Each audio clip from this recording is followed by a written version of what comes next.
Hi, everybody. It's Sally Rutledge out with Nonprofit Maintenance with OTSI. I'm real excited today. Hi, Angie. Hi. I have an old friend, old colleague, but we're not old. Nope. And I've had like computer issues with her this morning. She's hung on with me for half an hour. I'm back to my phone. My Mac is messing up. My Mac lap is messing up. I'm not happy with Mac right now. And I'm excited about talking with Angie today because I've been spending more time talking about chambers of commerce. Everyone knows that I'm a believer in chambers of commerce. However, good chambers of commerce. And that's why I wanted to talk to Angie Hibben from the Oswego Chamber of Commerce in Oswego, Illinois, because Angie runs a tight ship. And I'm very impressed with her work. I always have been. So let me tell you a little bit about Angie. Angie holds an IOM designation, which is a graduate of the Institute of Management, which is for, it's not just chamber anymore. It's kind of a good blend between all nonprofit organizations. And it takes 4 years to get the IOM. She graduated from that, and she is an IOM. She also graduated from Rasmussen, however you want to say it, college with an associate's in business management and marketing. She's worked at this chamber for 16 plus years because she first started out as an event coordinator and moved her way up to being the president and CEO, and she's in her 12th year. That's not an easy feat to do. Angie did it. And of course, kept educating herself to be better at what she does. She's been married for 42 years this October. Wow. You're a child bride. They have 4 children and 7 grandchildren, and they're spread out Wisconsin, Illinois, and Texas. There's a couple views that Angie has on the chamber, and I want to go through those real quick. But first, Angie Hibben, Oswego Chamber. I have rapid fire questions for you. Are you ready? Okay. I'll do my best. Morning person or night person? Neither. Neither. I sometimes I'm a night owl, sometimes I'm a morning person. It just depends. I get it. And you've got early morning sometimes, late night sometimes. So Yes. your body schedule's like, I don't know, whatever. Yeah, What are it we doing doesn't know. today? Right? It doesn't know. Usually I'm asleep by 8:30 and up at 4:30, but this week it's been like up till midnight and then barely strolling out of bed at 7. Yeah, you're kicking your body into a different gear here. Coffee or tea? Coffee, Thank God. Milk chocolate or dark chocolate? milk chocolate. Atta girl. Steak or chicken? Oh, I'll have to say chicken. The only Okay. steak I eat is a filet just because of my weird food issues. No, I understand. Summer or winter girl? I'm a winter girl. Ah, you like the snow. I like the snow. I like summer until it gets above 85. Then I'm not a happy camper. Yeah, no, it gets very icky. Yeah. Things get sticky that shouldn't be sticky.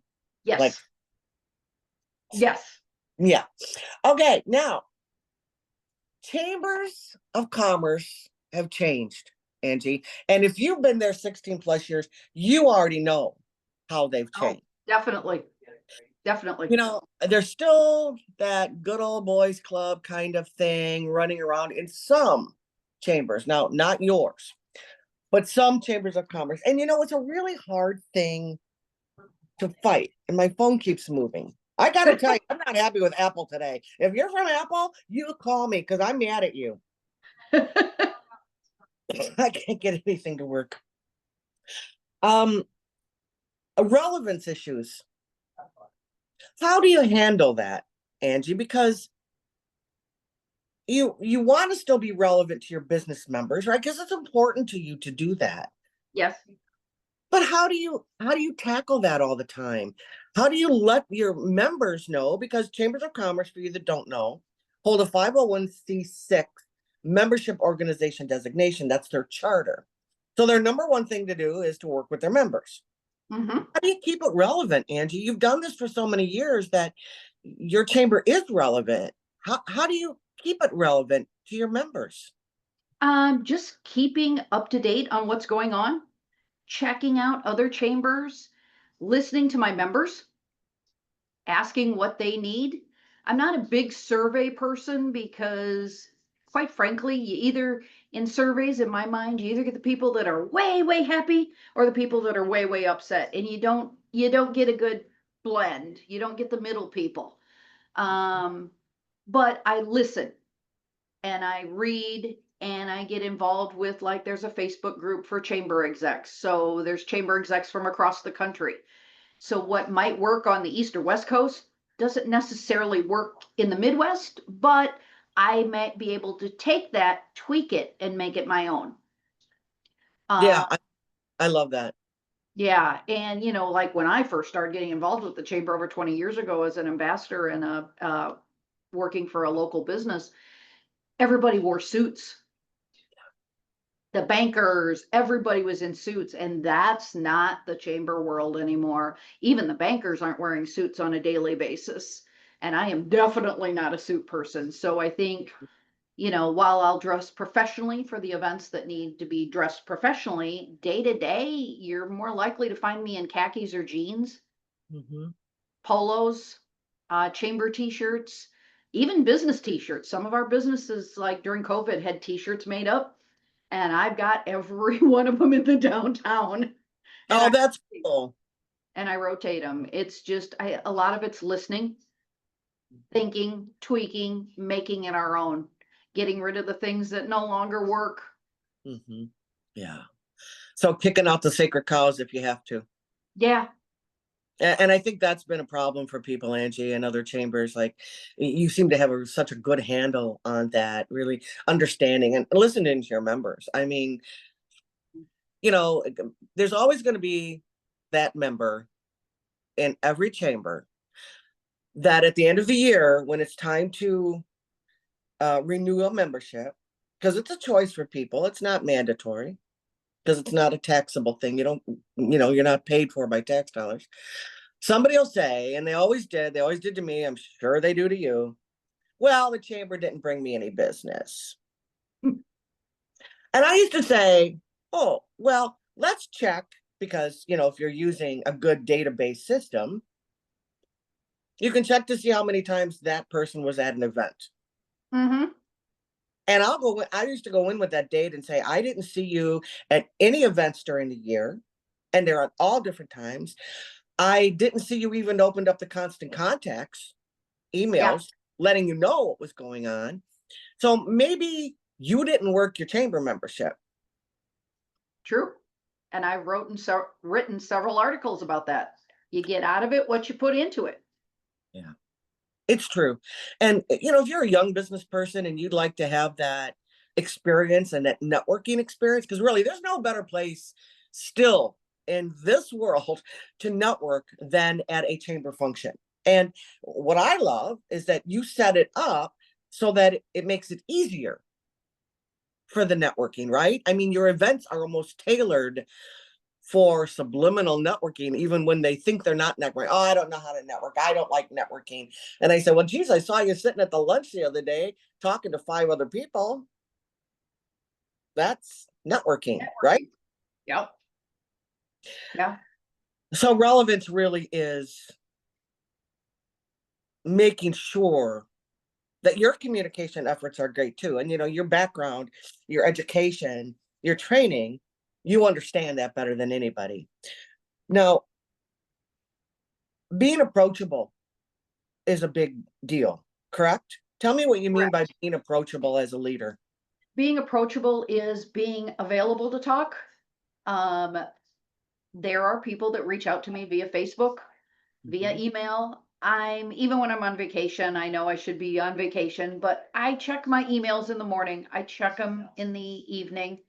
I do put an away message and let people know that I am out of the office and will have limited access. But if it is something that needs to be addressed, I have addressed it at 2 o'clock in the morning. I have addressed it while on vacation because I want our members to know I care. Both of my parents were small business owners, so I have a passion for the small business. I know how much they need help. And sometimes, I would say 99% of my members do not abuse the privilege. Many of them have my cell phone. And again, most of them don't abuse the privilege. Um, Mhm. and it takes, if we're traveling and I'm always the passenger and I'm either crocheting or reading, it takes me 2 seconds to answer an email or a text message and give them the answer, or send it to Kelly in my office and say, hey, can you give them a call and let them know what's going on? Well, and I have to tell you about Kelly when she answered the phone for me last week. I've been on a customer service rant lately. Kelly is good. She is good. She's pleasant, she's pleasurable. And when I she asked who this was, and I said, "Oh, it's Sally Rutledge out with Otzi," there was like dead silence because that was a lot to throw at her. I said, "Just tell Angie it's Sally." So, oh, okay, thank you. I mean, it was just like I felt like I let the poor girl off the hook because I had thrown out all these words, and with my braces, I'm slurring. So she's very pleasant. So thank you for that. Thank you, Kelly. Um, we're also talking about learning. Do you have to keep learning for your members? Constantly. Whether it's reading an email, whether it's talking to like workers' comp. We had workers' comp from the state of Illinois has really been cracking down. So it's like laws are changing. You've got to keep up to date. One of our state reps has a small business meeting 2, 3 times a year, and I go out and listen because it's chambers, our local chambers in his district, but it's also a few small business people. So you got to keep your ears and eyes open Yeah. and find your information and, read those seminars, read what's going on in the chamber world, but make your own decisions. Yeah, that's really important. I mean, and you said a couple really big things, and I don't know if your members realize how good you are at that you do need to read everything. You need to check out all different kinds of chambers because I never felt Chamber of Commerce were in competition. Now, you and I both know there's a lot of them that do, Yes. right? Like, Yes. oh, I'm the president and CEO. I have to be the one in the picture. I'm the one that has to blah, blah, blah. Instead of what you do. Tell us what you do. I take the pictures. The event, like when we're at a ribbon cutting, the event's not about me. It's about the business. I don't need to be cutting the ribbon. And I tell the business, if they want me to cut the ribbon, I of course will cut the ribbon. If they want the village president to cut the ribbon, this is your event. A, Mhm. where do you want the picture taken? What time do you want the picture? Do you have all your family and friends and employees here for the picture? I have delayed ribbon cuttings a half hour because their son or daughter was stuck in traffic or couldn't get out of work. And Mhm. I've had ambassadors upset with me. And I'm like, we need to remember this is their event, not our event. If you can't stay for the picture, that's okay. You've still been here for a while and supported, but I understand that you have a family and a job you need to get back to also. But Mhm. sometimes people forget and they are all focused on who's in the picture and who's up front and who's cutting the ribbon. And no, we need to focus on the business and their event and talking and learning about them. Well, and you do some multiple chamber events when it comes to A that. ton. And I love that. I used to try to do that as well, but I love that you do that. We just had in the last 2 weeks, we had a 5 chamber event and a 6 chamber ribbon cutting. And it's wonderful because it gives our members a opportunity to meet some businesses in the surrounding communities that maybe they haven't met, that maybe may be technically their competition, but maybe they don't want to go that next town over, or they're Mhm. busy and can't get to that customer. They can refer them to another person that they know and like, Yeah. because you do business with people you know, like, and trust. Mhm. And Oh, you can't always, especially like HVAC companies, they're swamped right now in Illinois. oh Maybe they yeah. can't get to that customer, but it's someone who desperately needs their air conditioning fixed right now. If they've met another HVAC company in that town, maybe they can reach out and say, hey, I met you at this event. I had a customer call me. I can't get to them. Can you help them out? Here's their information. There is Mhm. plenty of business to go on. And we have a chamber member who used to own a landscaping business. He got all the local landscapers together every couple of months for breakfast because his philosophy was the same. There's plenty of business for all of us. We all need to learn how to work together and get along. Yeah. Amen. Amen, Angie. Amen. And that's why I love the way that you handle your chamber and all of the members. Now, events. People seem to think that chambers don't need to do events anymore. And I've heard from a lot of different people, oh, we don't need to do events anymore. And I said, well, where's your funding coming from? Because Chamber of Commerce don't go after grants because there isn't grants for chambers. Well, it'll come from our members. I said, we have 100 members. So what can you possibly do once you take out salaries and or benefits and or utilities and rent maybe? What's left to help them? Well, Not much. not too much, right? So events are still needed, people. And I hear people saying, I'm sick and tired of 20 different golf outings a year, and I'm sick. I said, well, then pick the one that you get the most out of, if Yes. that's what you're going to do. How have you seen events changing over the years at your chamber? Because you're an active chamber in a very busy place. We are. Our expo has sold out every year for 8, 10 years. We've sold out our expo, but we are one of the few chambers. Nobody else does an expo in our area except for maybe Naperville still does their big expo in Do Lon. they? I Yeah, think no. so. But most of the other chambers don't do them. We do. We get 2,000 to 2,500 people who walk through our expo because we don't charge admission to the public. And we have businesses that have sponsored the expo for the last 15 years every year because of what they get out of it and the exposure they get out of it. Um, our dinners, I have seen, it used to be you always had a speaker for the dinner. They don't want to sit and listen to a speaker. They want to hear what's going on in the chamber. If I do have speakers, it's, I give them 3 to 5 minutes and it's our economic development director, it's our village president, or this year we had the chief of police because we have a newer chief and he just has a new community engagement group. Well, our members need to know about that. Yeah. I had the chairman of our Kendall County board. I've never had the Kendall County board speak at our, and Matt gave about a 5-minute update. And so I try to look at things that are short, quick snippets, and also so they can put a face to a name. Many of our members didn't know who the Kendall County Board Chairman was. Yeah. Yeah, They and had, they're going to need their assistance for some reason, and you've given them an introduction that maybe they would have had difficulty trying to do on their own.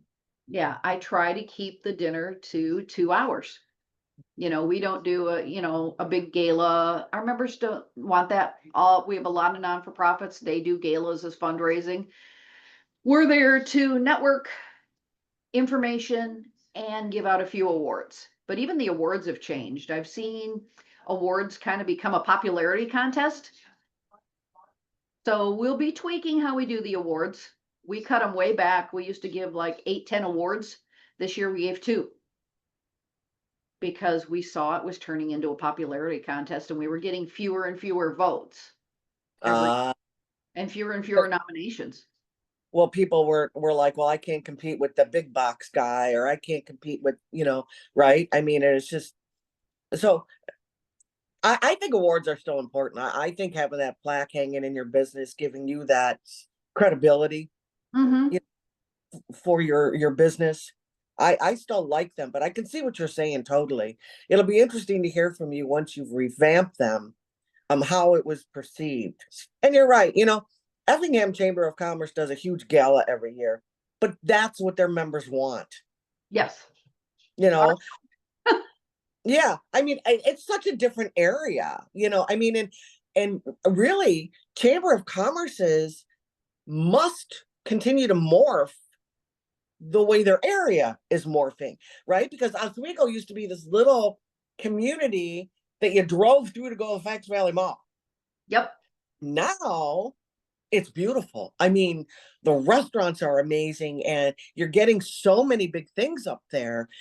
It it's so you have to keep changing, Mhm. right? Yes. On what you're doing. Now, but chamber membership doesn't stop completely.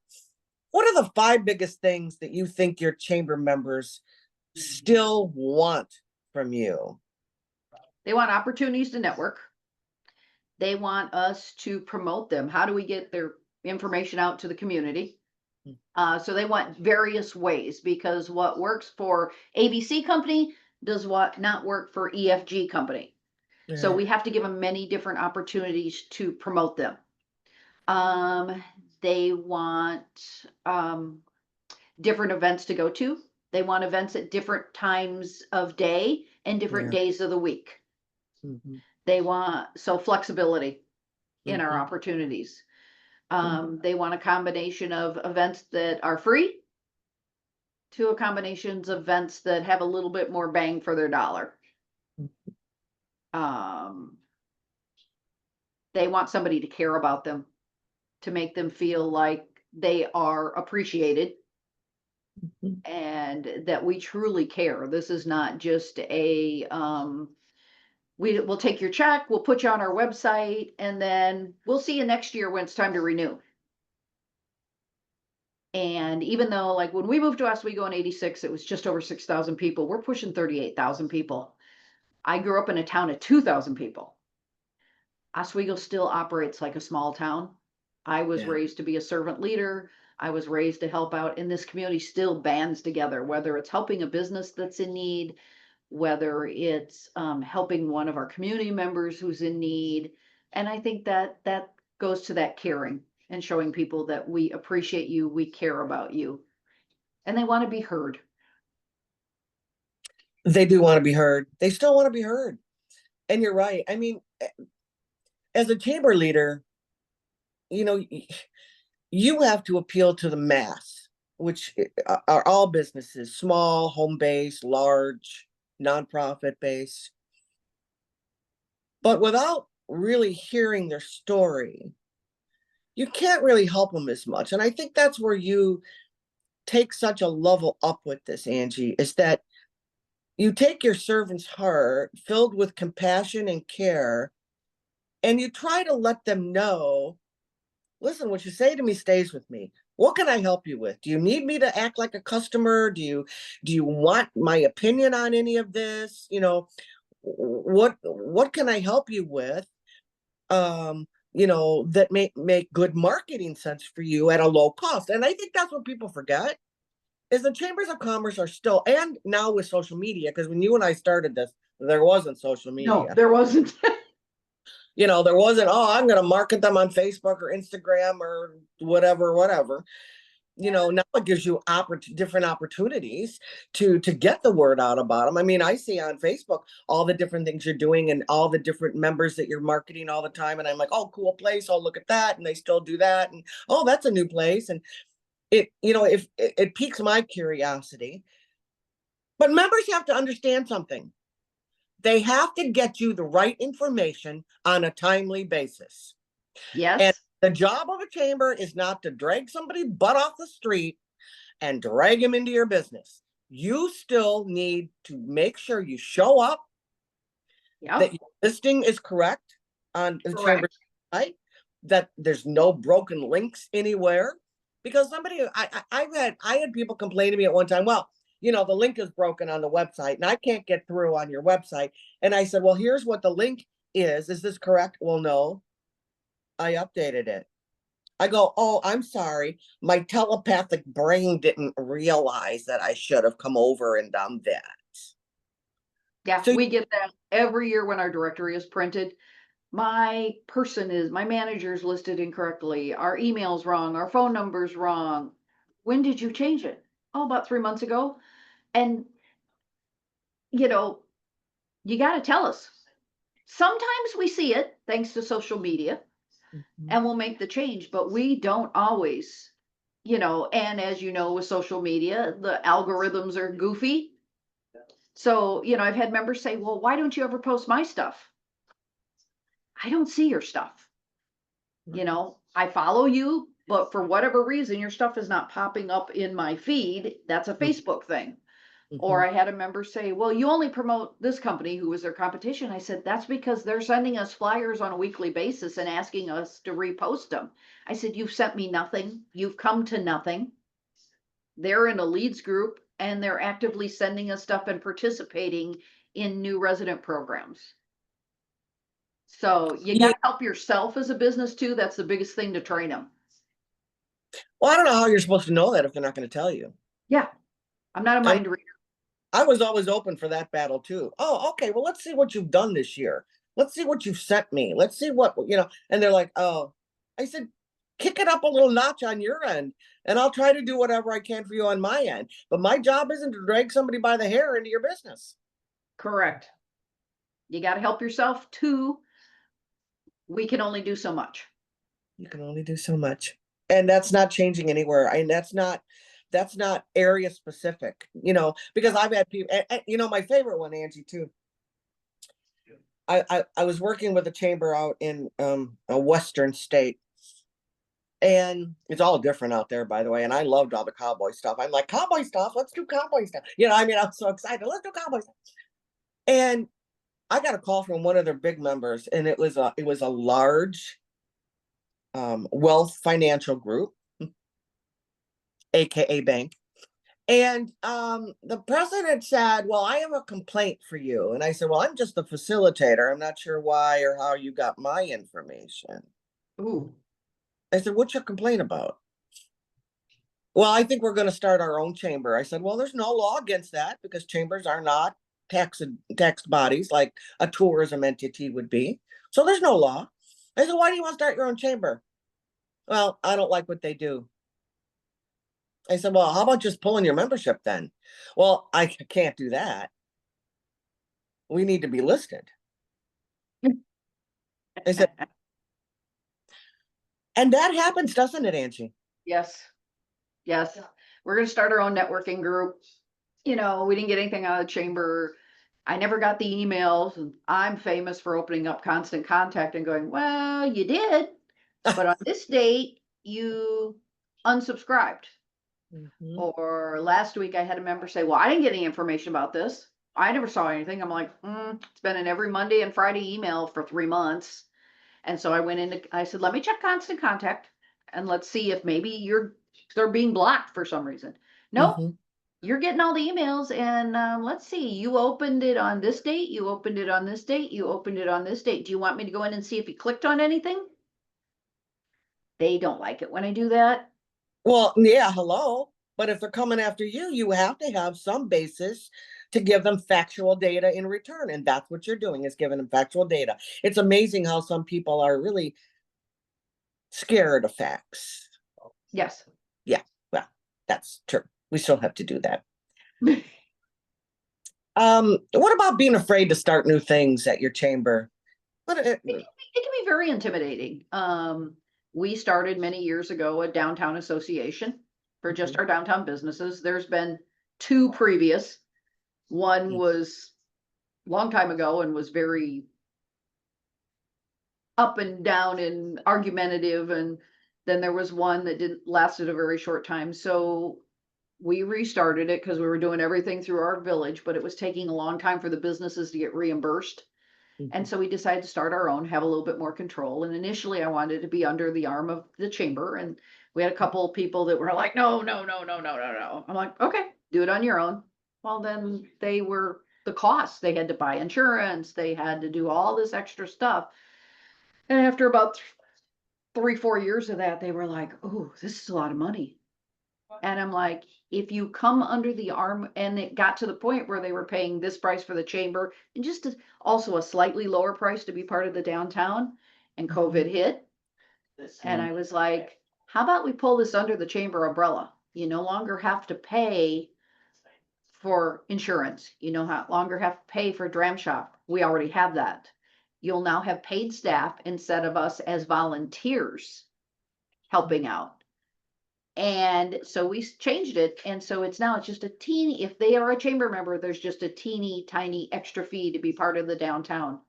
it's a whole new world, and it saved us several members who, due to COVID, were at that choice where they were gonna have to make choice between one or the other. Yeah. Yeah. And that's going to keep happening, isn't it? Yes, and now all their events are in our Monday emails when there's sponsorships available for events. But it was a little intimidating bringing that to people. Yeah. You know, we've started different things. Some are working great, some I've had to delete. And it can be scary, but you gotta put yourself out there and at least try something. Be willing to try. And not everything's going to succeed. You have to be willing to fail sometimes. It's not Yeah. fun. Because you know, because things can happen. I mean, like COVID all of a sudden, you know, and you knew it was bad when they shut down Las Vegas. I'm like, Yeah. oh, this is, Yeah. oh, they never shut down Las Vegas. I mean, my God. So, and then you knew something was really up when Las Vegas closed. We were actually living out by Las Vegas at the time, and I was just like, okay, this is more than I thought it was going to be. Yeah. Um, the other thing too is that you have some really successful networking groups, what you call leads Yes. groups. Tell us about how you've been successful with those, because not every chamber can get those to work. We have 4 currently. That's a We lot. have 3 that started and then failed. And the reason that they failed is because they stopped adhering to attendance policies. They stopped adhering to making sure it was passing leads, and it became a coffee clutch. And nobody has time for that. And then they switched to, well, we're just going to meet every other week. Well, if you only meet every other week and you miss a week, it's an entire month before you're with your leads group again. So the leads presidents actually got together last year and redid all their bylaws. So all 4 groups are now on the same page. They have the same bylaws, the same dues, the same policies and procedures. And they are doing very well. They are passing a lot of leads. They're tracking their leads. They gave an update at the annual dinner how many leads were passed and how much there, not only how many leads were passed, but how much they actually closed in business. Oh, that's huge. So we have a new chamber member who's into data analytics, and that's just his thing.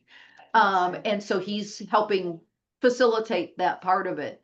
And they're very, 3 of the 4 are doing very, very well. One is doing okay, but that's their choice. But they still are abiding by all the rules and regulations. And there's one that's about ready to, like, it'll be done. Nobody else can join the group.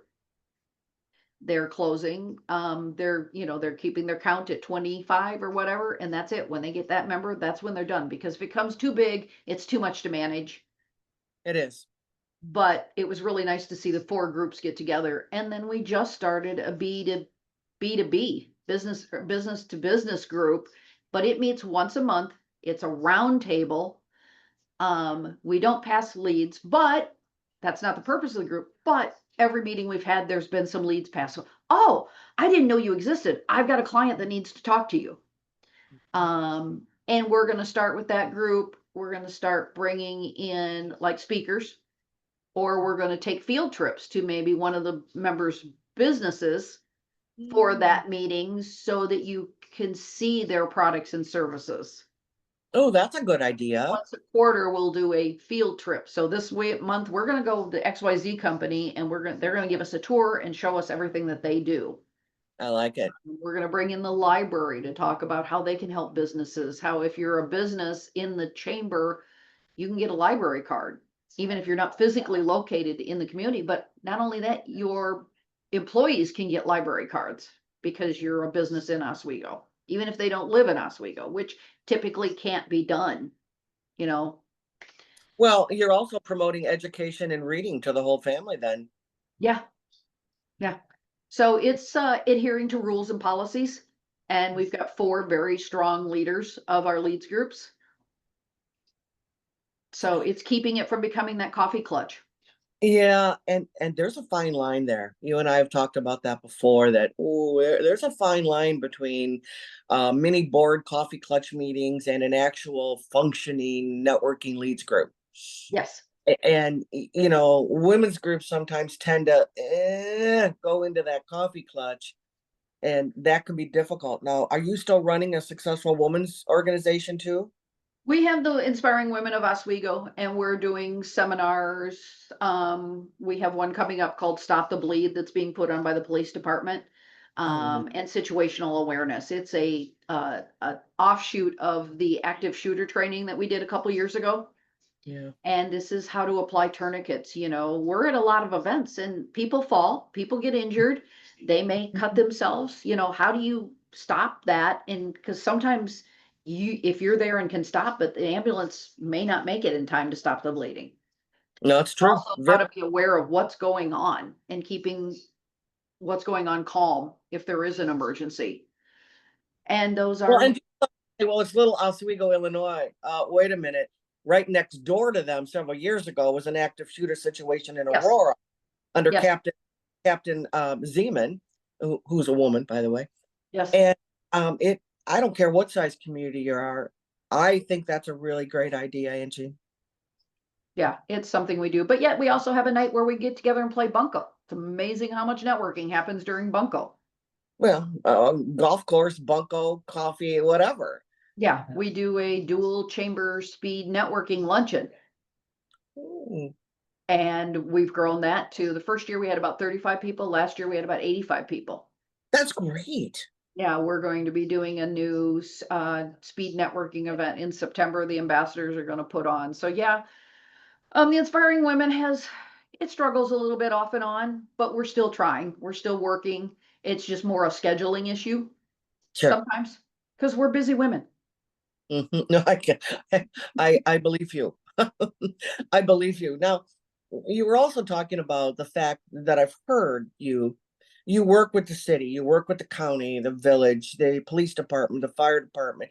You work with all the local entities Yes, because closing route whatever matters to many of your businesses, right? You need correct. to stay on top of it and send out those emails. You need to say bank robberies. I can remember when I was in Aurora, maybe you remember this.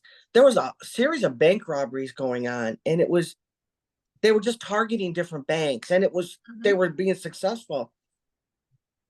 So I reached out to two of the largest banks there, and I said, "What can we do? What do we do? What do I do? I don't know what to do. I mean." And so he said he wanted to start this back end portal for bank personnel to get into, where they can alert people of suspicious activity. Mhm. So we brought everybody together to make sure that that happened, because I thought, oh, that's a really good idea. Because if ABC Bank is seeing it, I bet CD and E Bank's going to see it next.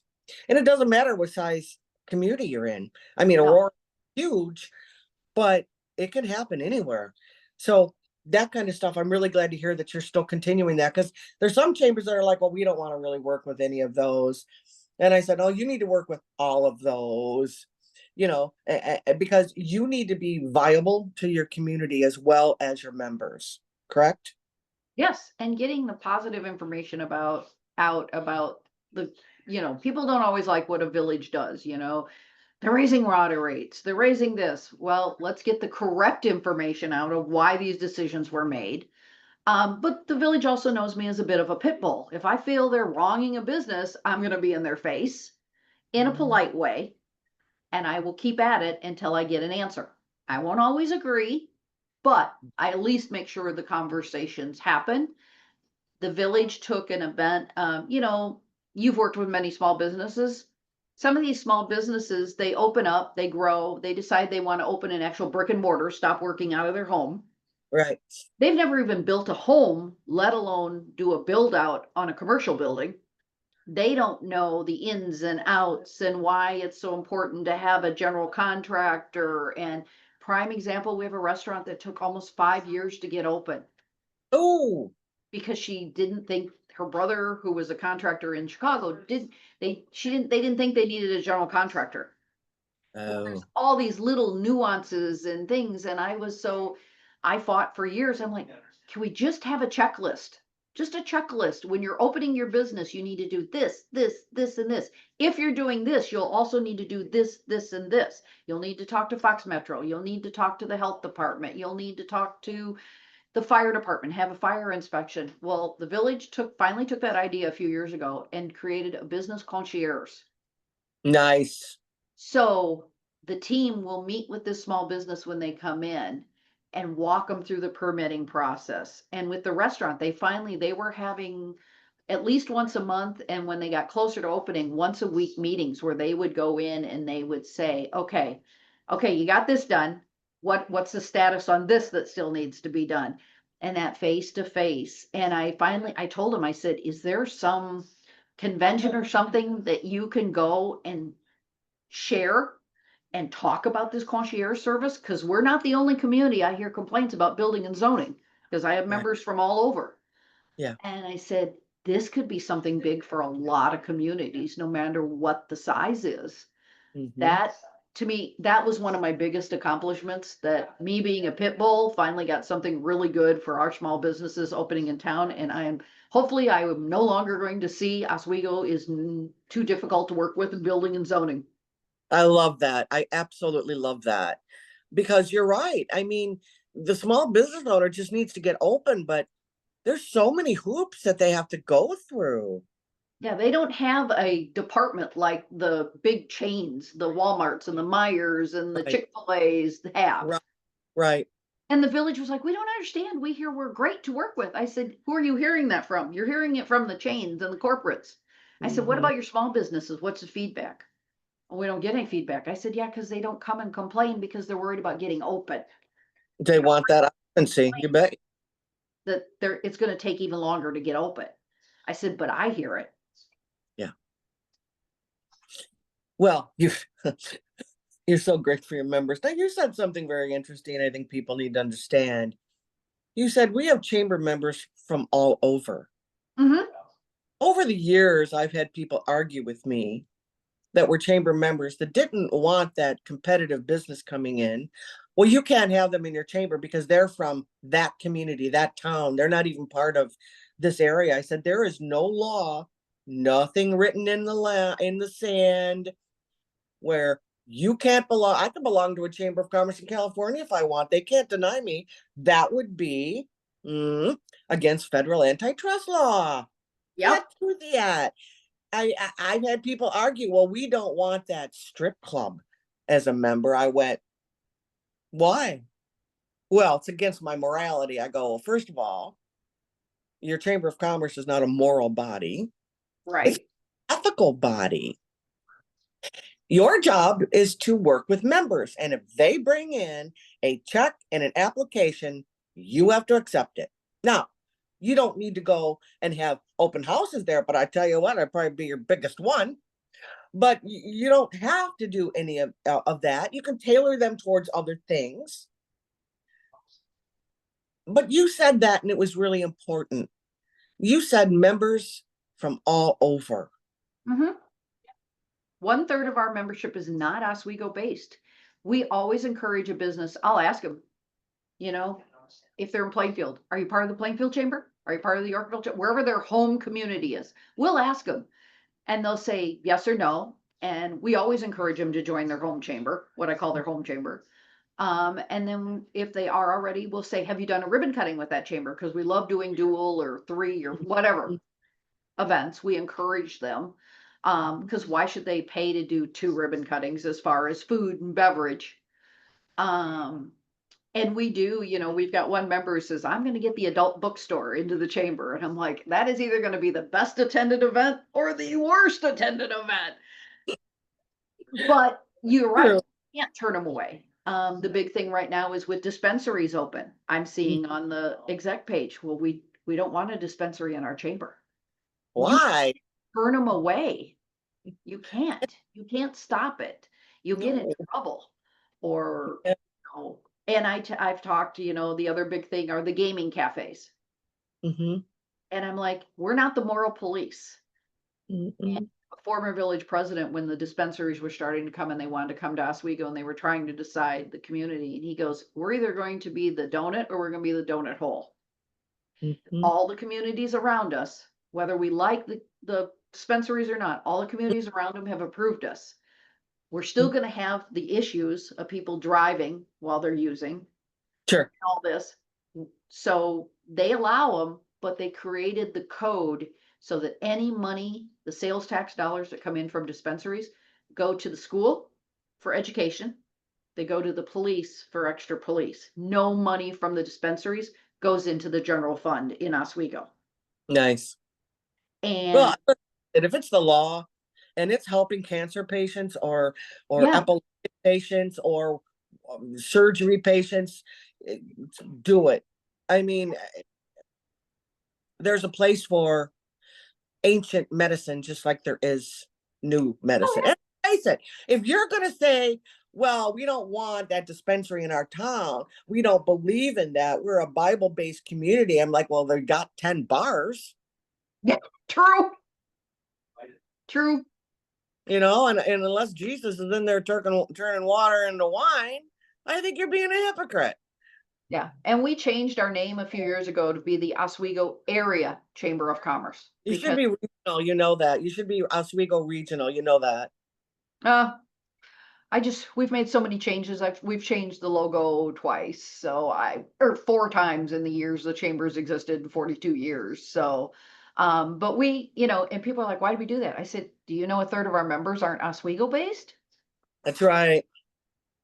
I said, we're an area chamber. We have You are or regional area chamber, whether you want to do it or not, because regionally you've got members reaching borders, yeah, and that makes you more of a regional presence.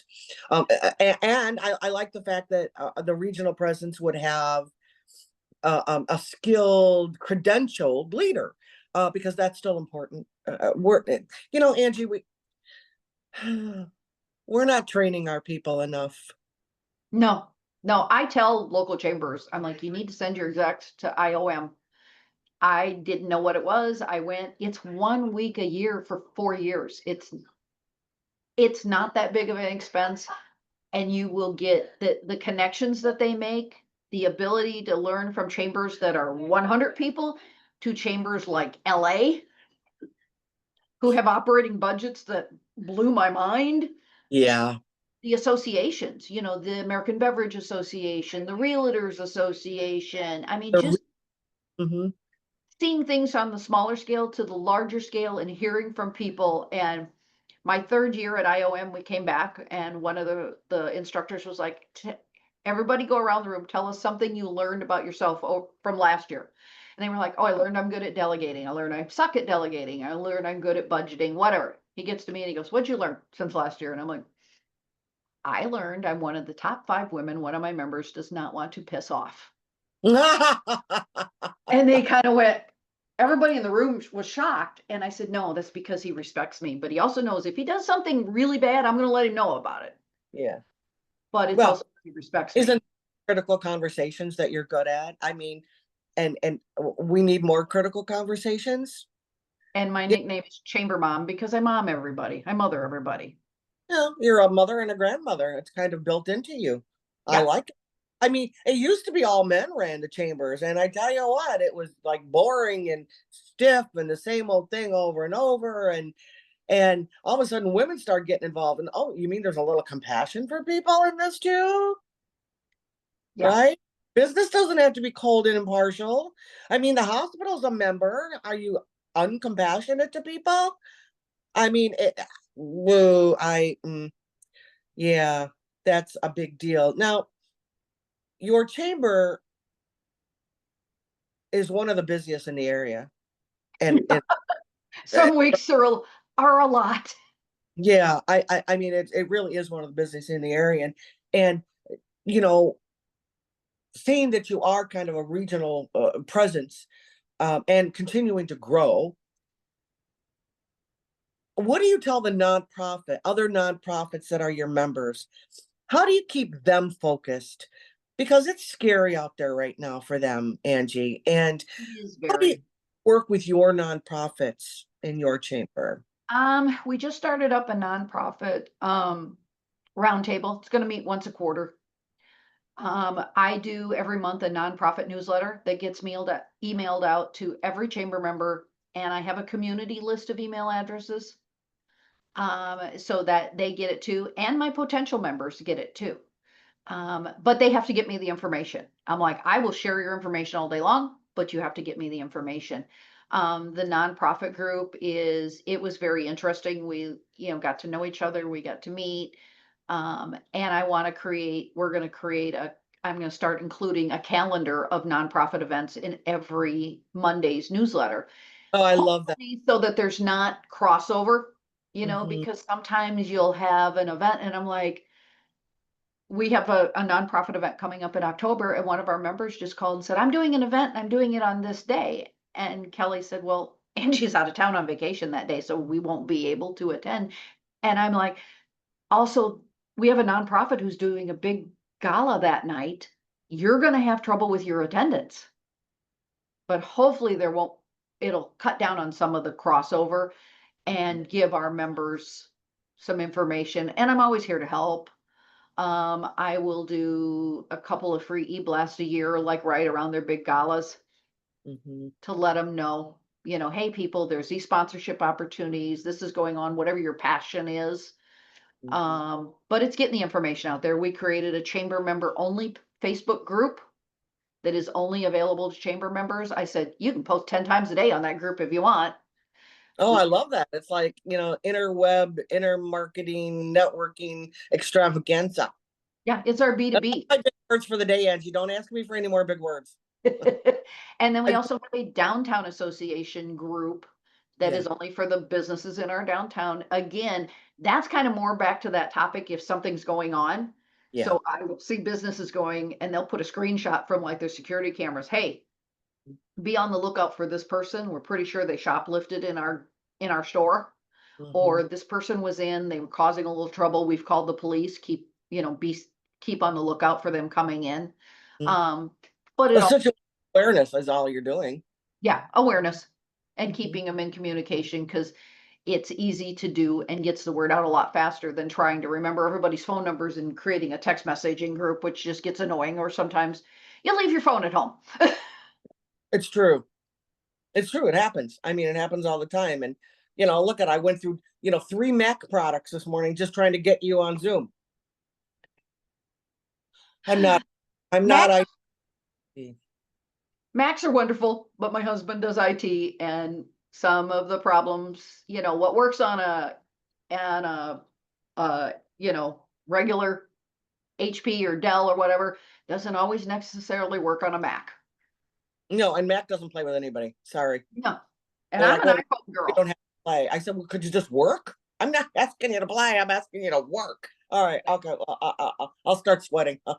Um, and I think that's why we have such similar outlook when it comes to chambers of commerce membership, that kind of stuff. And it's been such a joy for me watching you develop this whole beautiful network that you've developed because it was kind of dead or dying before you even came on there, and it was stagnant, and it seemed like other ones were growing around you, but you weren't. And then Angie took over, and it was like a breath of fresh air was just breathed into this organization that has some beautiful settings in Oswego. And Mhm. and people don't think Oswego is really beautiful. It's a beautiful area. So you need to take a chance and go take a look at it and talk to Angie at the Oswego Area Chamber of Commerce. And I'll put up a link to their website. It's a good way to contact Angie through their website.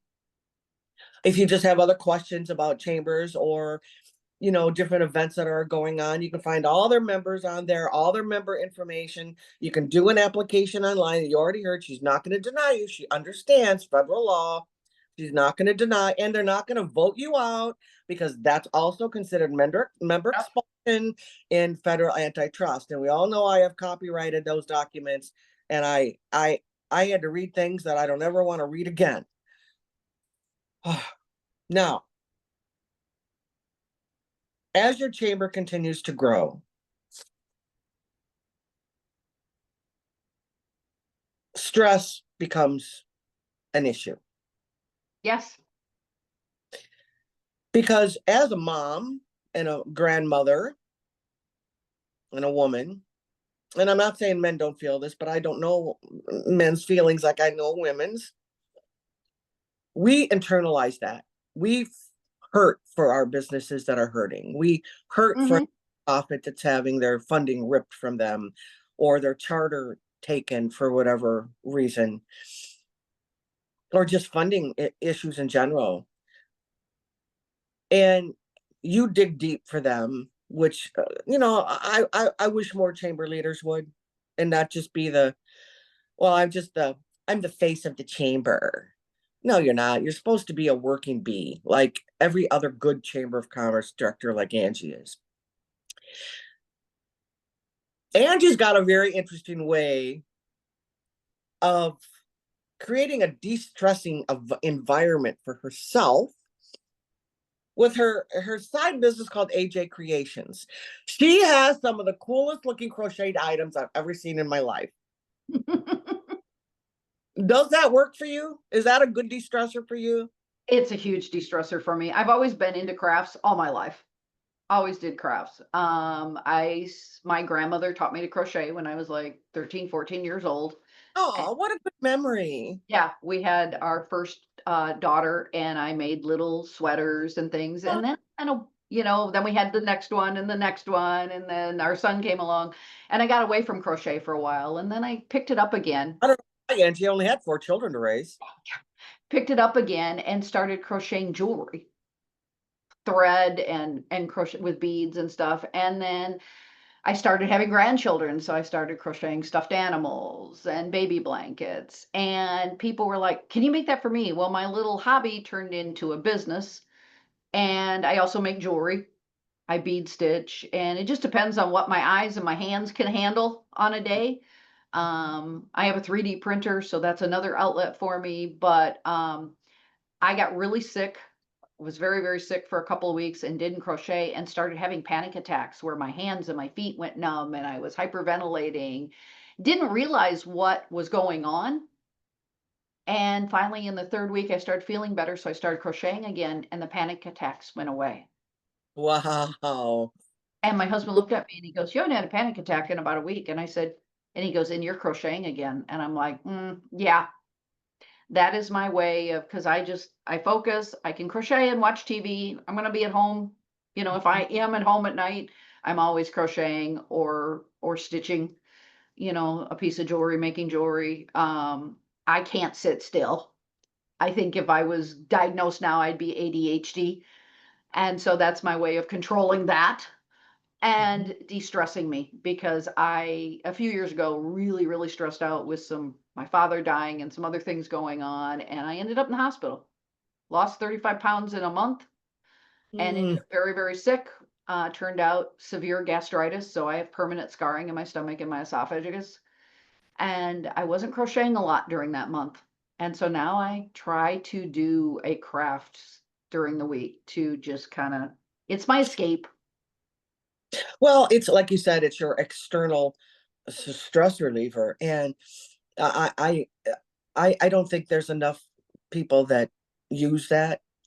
If your stress reliever is going on to Facebook and creating problems, then maybe you're the, I mean, people need that kind of an outlet. And so what you're also doing is you're teaching other, leaders and members, listen, we all get stressed for different reasons. We all have different, and some of you hide them really well, some of you internalize it really well, some are external freaks and whatever, but having something that you can outlet yourself with. And by the way, your creations are absolutely amazing. I don't do like I do all the animals, but I tend to do like a hamburger that looks like a turtle or You a do. that looks like a s'more. So my husband's like, "Could you please make a normal animal?"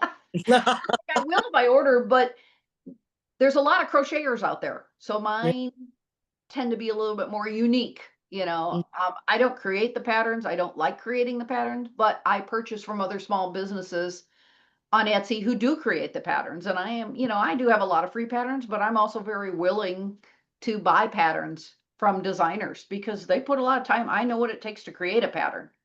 and they put a Mhm. lot of time and effort into it. So I don't have a problem buying patterns. And it's fun. And I love when people send me pictures of their little granddaughter or grandson or daughter or son, snuggling up with an animal. I have a store in Oswego that I have a booth in, and Nice. I'm there a couple mornings a month helping out on a Saturday morning. It allows Mhm. me to get to meet people, and people are like, "Oh, your town's so cute. I've never been here." And then I talk to them and ask them where they're from and tell them about all the other things going on. And you know, it's just another outreach. And I'm also very open with people about when I lost my dad, I went into grief counseling Yeah. because he was my world. Mhm. And now it's more stress, it's grief and stress. And I tell people it's very important and we need to not hide our mental stress. And there's nothing wrong with going into counseling. We need No. we need to desensitize people to the fact that somebody might be going into counseling, because I remember running into someone many, many years ago on a sidewalk. I'm like, "Oh, what are you guys doing?" "Oh, we were here for marriage counseling," and they were just so embarrassed that they run into me. And I'm like, "Well, good for you." Mhm. Mhm. We need to stop making people feel bad because they've gone into counseling or they've gone into AA or Al-Anon or whatever it is they need to do. We're humans. Everybody's got something. And if you say, "Oh, my family doesn't have any of those issues," you're lying. We all Because have, or you've got an Aunt Clara that's crazy, been picking up dust with her fingertips for 10 years, yeah. you know. And if somebody makes fun of you for all of that, well, then I really don't want to know you, And right? we need to admit we're not perfect. We're not I perfect. think we make mistakes. I don't always like saying I screwed up, but I will tell somebody if I screwed up. I'm sorry. I will. I will choke it out. I want you to know that. Yeah. Okay. How can we fix this? How can I help you? How can I Right. make it better? Well, Angie, people are going to be very excited about your chamber. They're going to be very excited about you. They should be. And I work with a lot of chambers over the country, and you know that I've been doing that in chamber work, nonprofit work for almost 40 years now. And I didn't just reach out to you because I knew you. I reached out to you because you're doing it right. Thank And you. there's some chamber leaders I don't want to talk to. I'm like, you may say you're doing it right, but you're not nice. You're not a nice person, and I don't know how your members don't see right through that. Um, you're you're genuine, you're articulate, you're educated. You have a servant's heart. And when Tracy Ellis and I were talking last week about DEI and for nonprofits, I said to her, I said, a servant's heart has no color. Sure. You either have one, can develop one, or are against any kind of helping people at all. I would rather have somebody help develop their heart to be a servant's heart, teaching our children how to do it, Hmm. than, than not having it at all, not understanding people need help sometimes, and it doesn't matter what level you are. It doesn't matter what position you have. And I think that's where you're so valuable to your members, that you don't care if they're a small business working from home, because you're a small business working from home too.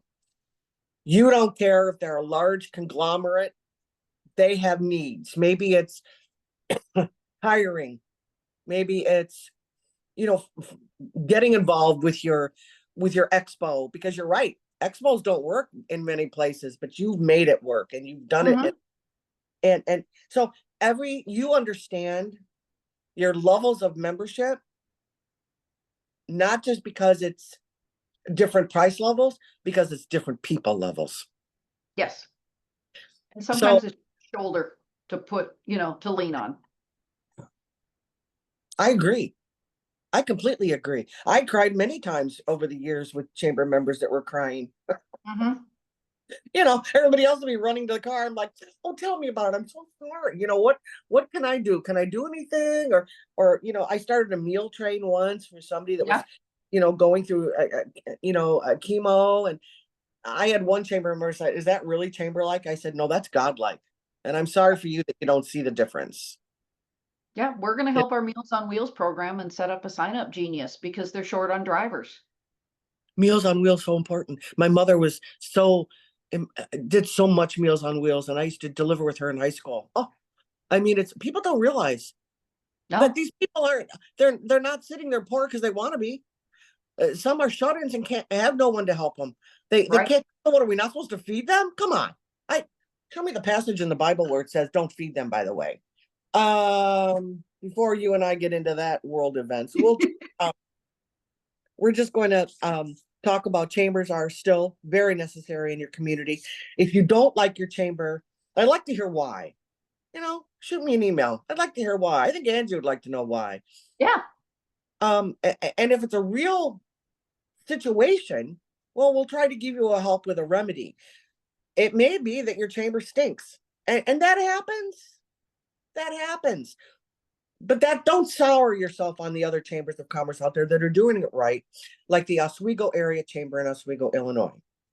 Like Angie Hibben, IOM, that runs her chamber with a heart, with business acumen, with education and training, and they care about you, their member. So if you're reading this in Pennsylvania and you have customers in that area, join the Oswego Chamber. You'll get recognized. You'll get noticed.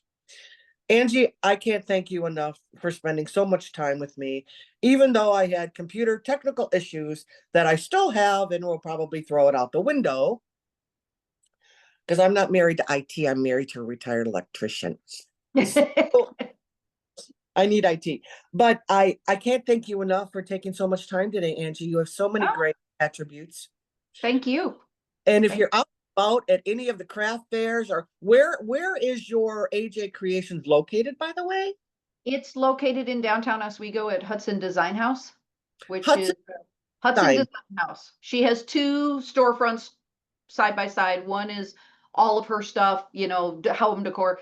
And then the second one she opened is individual booths. So there's antique vendors, there's lots of crafters of different size, types. Mhm. And then I do one craft show a year out at the Kendall County Fairgrounds in November because that's all I have time for. Well, it's a big one. Yeah, it's a big one. It's a I big mean, show. I Um, enjoyed that fair for years. I used to love going to Kendall County. yeah, and I'm on the Kendall County Fair board, so we got the fair coming up. But yeah, this is a craft show that is done out there by our event coordinator, and it's well attended and lots of fun. Well, again, it's oswegochamber.org, O-R-G. And I'll put a link to that as well. If you need to reach out, contact Angie. Maybe you're a young chamber professional and you're still trying to feel your way and you need some, unsolicited advice sometimes. Maybe you need that, Angie in your corner where you can, email her. Remember, what you tell Angie is going to stay with Angie because she Mhm. understands that. And she does want to help bring up young leaders, right? Correct. Because even though we look good for our age, we're aging a little, A and little. it's a little. So, there's thousands of different reasons you may want to reach out to Angie Hibben over at the Oswego Area Chamber, and I'm going to put that into Angie. Thank you so much, Thank you. Have a and, good 4th. and continue the great work. I will do my best.